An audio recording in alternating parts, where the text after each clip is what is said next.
আসসালামু আলাইকুম বন্ধুরা।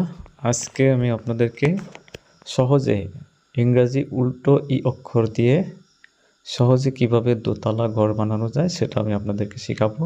প্রথমে আমি ইংরাজি উল্টো ই অক্ষর দুটো ই অক্ষর লিখে তারপরে দোতলা ঘর বানাতে হবে। আমি একটা ই অক্ষর লিখে নিলাম, তারপর নিচে আমি এখন আরেকটা ই অক্ষর লিখবো ইংরাজি উল্টো করে।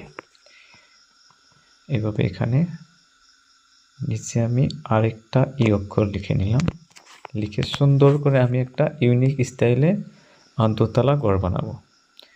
তো দেখছেন বন্ধুরা, এখানে আমি নিচে একটা আর উপরে একটা, দুই পাশে দুইটা ই অক্ষর লিখে নিলাম, হয়ে গেল দুইটা ই অক্ষর।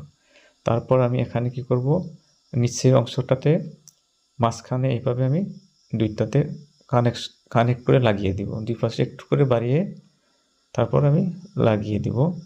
এখানে দেখেন দুই পাশে একটু করে বাড়িয়ে দিয়ে তারপর লাগিয়ে দিলাম। তারপর আমি উপরের নিচের অংশতে একটু বাড়িয়ে দিয়ে এবার নিচের সাথে লাগিয়ে দিলাম। তারপর এই পাশে একটু বাড়িয়ে দিয়ে এইটার সাথে লাগিয়ে দিলাম। দেখেন নিচের ঘরটা প্রায় সম্পূর্ণ হয়ে গেল। এখন আমি উপরের ঘরটা বানাবো।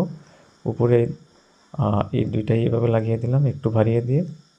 তারপর ঠিক মাঝখানে উপরের একটু ছোট করে একটা আঁচ দিয়ে নিয়ে তারপর দুই পাশে এইভাবে টেনে দিতে হবে।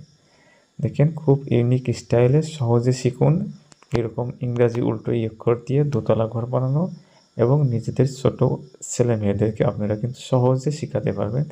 তার জন্য ভিডিওটা একটা শেয়ার দিয়ে রেখে দেবেন। তারপর আমি নিচের এই পাশে আমি দোয়াটা বানিয়ে নিব, এই পাশে একটু বাড়িয়ে দিয়ে দোয়াটা বানিয়ে নিলাম।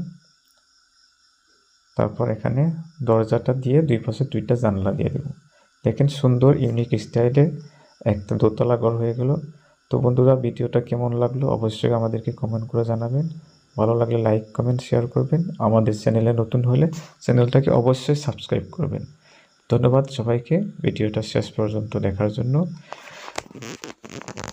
দেখা হবে আপনাদের সাথে পরবর্তী ভিডিওতে। অনুরোধ করছি আবার, যদি আমাদের চ্যানেলে নতুন হয়ে থাকেন তাহলে চ্যানেলটাকে সাবস্ক্রাইব করে রাখবেন। ধন্যবাদ সবাইকে।